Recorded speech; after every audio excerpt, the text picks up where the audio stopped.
School തുറന്നതിന് ശേഷം വളരെ കൂടുതലായിട്ട് കണ്ടുവന്നിരുന്ന കേസായിരുന്നു പാരൻസ് കുറ്റം പറയും മക്കളെക്കുറിച്ച്. ഡോക്ടറെ, ഈ എല്ലാ കാര്യങ്ങളും കംപ്ലീറ്റ് ചെയ്തതിന് ശേഷം നമ്മൾ യൂണിഫോം ഇട്ട് വണ്ടിയുടെ എടുത്ത് പോകുമ്പോഴാണ് പറയുക ടോയ്ലറ്റ് പോകണം. അപ്പോൾ അതുകൊണ്ട് ഭയങ്കര ബുദ്ധിമുട്ടാണ് ഡോക്ടർ എന്ന് പറയും. അപ്പോൾ അവരോട് ചോദിച്ചു, സ്കൂൾ തുറക്കുന്നതിന് മുമ്പ് ഈ പ്രയാസം ഉണ്ടായിരുന്നോ? ഉണ്ടായിരുന്നില്ല ഡോക്ടർ. എന്താണ് എൻ്റെ കാരണം എന്താണെന്ന് അറിയാം ഡോക്ടർ, ഇപ്പം ഭയങ്കര ബുദ്ധിമുട്ടാണെന്നോ. അപ്പം അതെന്തുകൊണ്ടാണെന്നുള്ളത് ഇത് കുട്ടികളിൽ മാത്രമല്ല, ഇത് കോമൺ ആയിട്ട് കണ്ടുവരുന്നതും പരാതി പറയുന്നതും കുട്ടികളാകുന്നതുകൊണ്ടാണ് നമുക്ക് മനസ്സിലാവുന്നത്. ഇതേ പ്രശ്നം സ്ത്രീകൾക്കും പുരുഷന്മാർക്കും ഉണ്ട്. അതിൻ്റെ കാരണം വ്യത്യസ്തമാണ്. എന്തുകൊണ്ടാണ് ഈ തുടർച്ചയായിട്ട് ഇങ്ങനെ ബാത്റൂം പോകണം എന്നുള്ള ടെൻഡൻസിയാണ് നമ്മളിന്ന് പരിശോധിക്കുന്നത്. ഞാൻ ഡോക്ടർ സയ്യിദ് മുഹസിൻ.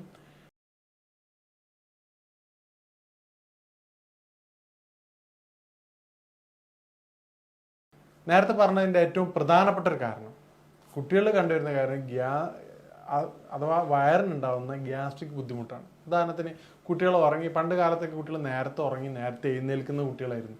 ഇന്ന് കുട്ടികളെ മിക്കവാറും വിളിക്കുക സ്കൂൾ ബസ്സിന് മുമ്പ് ഒരു ഹാഫ് ആൻ അവർ 1 hour മുമ്പാണ്. ആ സമയത്ത് കുട്ടിക്ക് കൃത്യമായിട്ട് ഭക്ഷണം കഴിക്കാൻ പറ്റില്ല. ഭക്ഷണം കഴിക്കാത്ത കുട്ടിക്ക് എന്തെങ്കിലും മോഷനും മൂവ്മെൻറ്റ്സും ഒന്നും ഉണ്ടാവില്ല.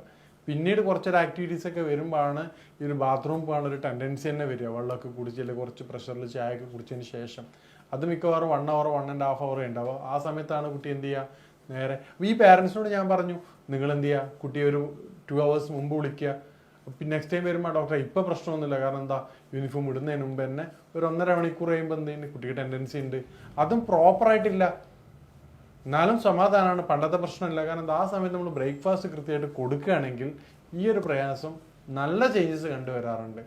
ഇനി കുട്ടികളിലേക്ക് മാറി അത് മുതിർന്നവരിലേക്ക് വരികയാണെങ്കിൽ ഇതിൻ്റെ ഏറ്റവും പ്രധാനപ്പെട്ട വില്ലൻ കഫത്തിൻ്റെ ബുദ്ധിമുട്ട്. ഇത് കുട്ടികളും കഫത്തിൻ്റെ ബുദ്ധിമുട്ട് ഉണ്ടാവാറുണ്ട്. കഫത്തിൻ്റെ ബുദ്ധിമുട്ട് ഉണ്ടാകുമ്പോൾ ഇൻഡൈജഷൻ ഉണ്ടാവും, ശരീരത്തിലെ ദഹന പ്രക്രിയ കുറഞ്ഞു വരുന്നുണ്ട്. ഈ ദഹന പ്രക്രിയ കുറയുമ്പോൾ എന്താ സംഭവിക്കുക, നമ്മൾ ഫുഡ് കഴിച്ച സമയത്താണ് നമുക്ക് നോർമൽ മോഷൻ നടക്കില്ല. എന്താ, മലം സ്വാഭാവികമായിട്ടും ഹാർഡായ മലം നോർമലായിട്ടുള്ള ഇൻഡസ്ട്രിയിൽ പാസ് ചെയ്ത് നടക്കില്ല. അപ്പം ഭക്ഷണം കഴിച്ച് അതിൻ്റെ പ്രഷർ കൊണ്ടാണ് പിന്നീട് പോവുക. അതും വളരെ കുറച്ച് മാത്രമേ പോവുള്ളൂ, പിന്നീട് നല്ല ബുദ്ധിമുട്ടായിരിക്കും. ഇതേ കേസാണ് പൈൽസിനുണ്ടാവുക. പൈൽസിനുള്ള സമയത്തും ഇതേ മൂലക്കും ഇതേ അവസ്ഥയാണ് ഉണ്ടാവുക. അപ്പോൾ ഈ 3 കാരണങ്ങളാണ് ഏറ്റവും പ്രധാനപ്പെട്ട കാരണങ്ങൾ. ഇത് ശ്രദ്ധിച്ചിട്ടില്ലെങ്കിൽ എന്താ സംഭവിക്കുന്നില്ല, ഈ 3 കാരണങ്ങളാണ് ഏറ്റവും പ്രധാനപ്പെട്ടത്. ഇതിൻ്റെ കാരണങ്ങളും അവരുടെ ഓരോ അവസ്ഥകളും വ്യത്യസ്തമാണ്. നമ്മൾ ആദ്യം മനസ്സിലാക്കേണ്ടത് കുട്ടികളുടെ കാര്യങ്ങളിൽ ഏറ്റവും പ്രധാനപ്പെട്ട കാരണം ഇന്നത്തെ സ്നാക്സ് ആയിട്ട് കൊടുക്കുന്ന ബേക്കറി ഐറ്റംസ് ആണ്. കാരണം ബേക്കറി ഐറ്റംസിൽ എന്താണ്, ഫൈബർ കണ്ടന്റ് വളരെ കുറവാണ്. നമ്മുടെ ലൈഫ് സ്റ്റൈൽ തന്നെ ടോട്ടലി ചേഞ്ച് ആണ്.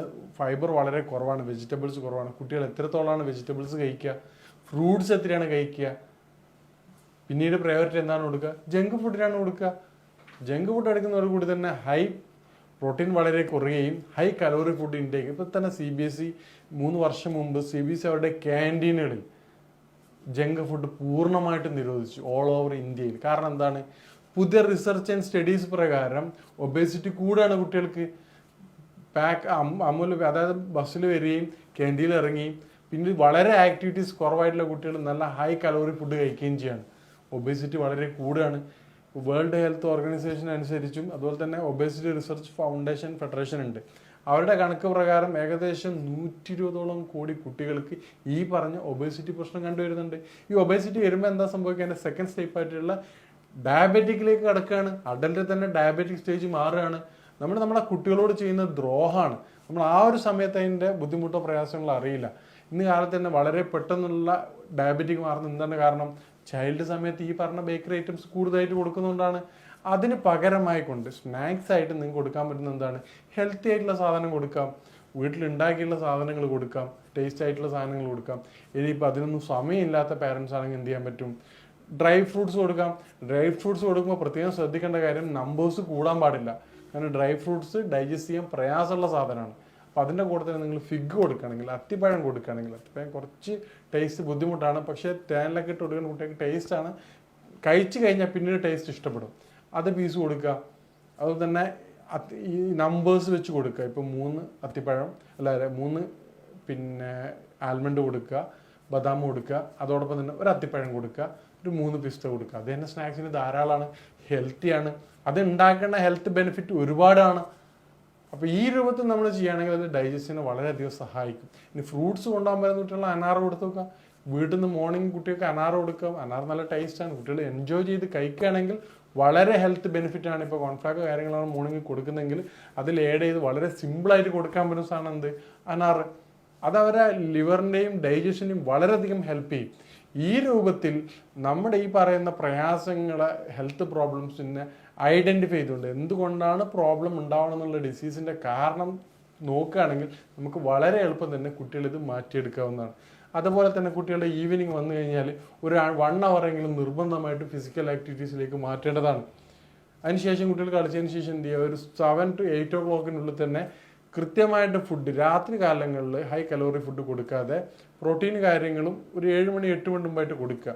അതിനുശേഷം നേരത്തെ ഉറക്കുകയും നേരത്തെ എഴുന്നേൽക്കുകയും ചെയ്യുകയാണെങ്കിൽ കുട്ടികളിൽ ഒരുവിധം ഈ ബുദ്ധിമുട്ടും പ്രയാസങ്ങളും പൂർണ്ണമായിട്ട് നമുക്ക് മാറ്റിയെടുക്കാവുന്നതാണ്. നേരത്തെ പറഞ്ഞ അഡൽട്ടിലേക്ക് വരികയാണെങ്കിൽ, മുതിർന്നവരിലേക്ക് വരികയാണെങ്കിൽ ഈ ഡൈജഷൻ 7 PM ശേഷം നേരത്തെ പറഞ്ഞ പോലെ ഉറക്ക് നിർബന്ധമായിട്ടും നിങ്ങൾ രാവിലെ എത്ര വൈകിട്ട് ഉറങ്ങി എഴുന്നേൽക്കുകയാണെങ്കിൽ രാവിലെ ഒരു 6 മണിക്ക് തന്നെ എഴുന്നേൽക്കേണ്ടതാണ്. അതിനുശേഷം ഒരു 1 hour ഫിസിക്കൽ ആക്ടിവിറ്റീസ് നിർബന്ധമായിട്ട് ചെയ്യേണ്ടതാണ്. ഈ ഒരു 1 hour ചെയ്യുന്നതോടുകൂടി തന്നെ നമുക്ക് എന്ത് വെള്ളം കുടിച്ചതിന് ശേഷം രാവിലെ പറ്റുകയാണെങ്കിൽ കുറച്ച് നന്നായിട്ട് ഒരു ചൂടുവെള്ളമോ പല ടെക്നിക്കൽ ഉപയോഗിക്കുന്നുണ്ട്. വെള്ളം വാട്ടർ തെറാപ്പി കഴിയുമ്പോൾ തന്നെ വ്യത്യസ്തമായ രൂപത്തിൽ വെള്ളം ഉപയോഗിച്ചുകൊണ്ട് തന്നെ കൃത്യമായ മോശം വരുന്ന പല പല ടെക്നിക്കുകളും ഉണ്ട്. അല്ലെങ്കിൽ ഫിസിക്കൽ ആക്ടിവിറ്റീസ് ചെയ്യുകയാണെങ്കിൽ എന്ത് ചെയ്യും, ഒരു മോർണിംഗ് ബ്രേക്ക്ഫാസ്റ്റിന് മുമ്പ് തന്നെ കൃത്യമായ ശോധന ഉറപ്പുവരുത്താൻ സഹായിക്കും. ഈ രൂപത്തിൽ നിങ്ങൾ ട്രൈ ചെയ്ത് കഴിഞ്ഞാൽ നിങ്ങൾക്ക് 2 week കൊണ്ട് തന്നെ വിത്തിൻ 1 month അല്ലെ 2 weeks കൊണ്ട് തന്നെ ചേഞ്ചസ് മനസ്സിലാവും. അതോടൊപ്പം തന്നെ നമ്മൾ കഴിക്കുന്ന ഭക്ഷണത്തിൻ്റെ ക്വാളിറ്റി നിർബന്ധമായിട്ട് നിങ്ങൾ ഐഡൻറ്റിഫൈ ചെയ്യേണ്ടതാണ്. രാത്രി ഹെവി ആയിട്ടുള്ള ഫുഡ് കഴിക്കാതിരിക്കുക. ഇപ്പം ഞാൻ പല വീഡിയോയിലും പറയുന്നതാണ്, ഇപ്പം ഫംഗ്ഷനോ കാര്യങ്ങളുണ്ടെങ്കിൽ എന്ത് ചെയ്യും, നമുക്ക് ഒരു യാതൊരുവിധ കോംപ്രമൈസും ചെയ്യാൻ പറ്റില്ല. പക്ഷെ ആ സമയത്തും ഫുഡ് തിരഞ്ഞെടുക്കാനുള്ള അധികാരം നിങ്ങൾക്കുണ്ട്. നിങ്ങൾക്ക് എന്ത് ചെയ്യാൻ പറ്റും, ഫുഡിൻ്റെ ക്വാണ്ടിറ്റി കുറച്ചുകൊണ്ട് സലാഡ് ഐറ്റംസ് കൂടുതലായിട്ട് ഉൾപ്പെടുത്തുക.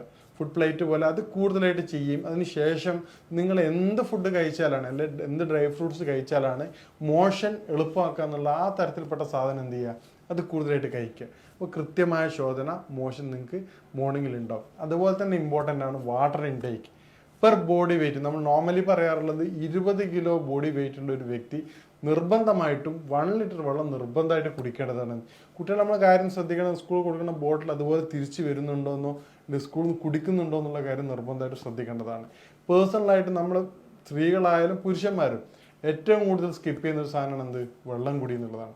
കാരണം എന്താണ്, നമ്മൾ കാൽക്കുലേറ്റ് ചെയ്ത് നോക്കും, ഒരു ദിവസം ഞാൻ എത്ര വെള്ളം കുടിച്ചു എന്നുള്ളത് കാൽക്കുലേറ്റ് ചെയ്ത്, ജ്യൂസായിട്ടും ചായ ആയിട്ടല്ല, അത് നോർമലി എല്ലാ സമയങ്ങളും കുടിക്കാറില്ല. പക്ഷേ ഞാൻ ഒരു ബോഡി വെയിറ്റിനനുസരിച്ച് 1 liter കുടിച്ചോ നോക്കുക. നേരത്തെ പറഞ്ഞ പോലെ ജ്യൂസും ചായയൊക്കെ ഈ പറഞ്ഞ നമ്മുടെ ബോഡി വെയിറ്റിൽ കൺസിഡർ ചെയ്യാവുന്നതാണ്.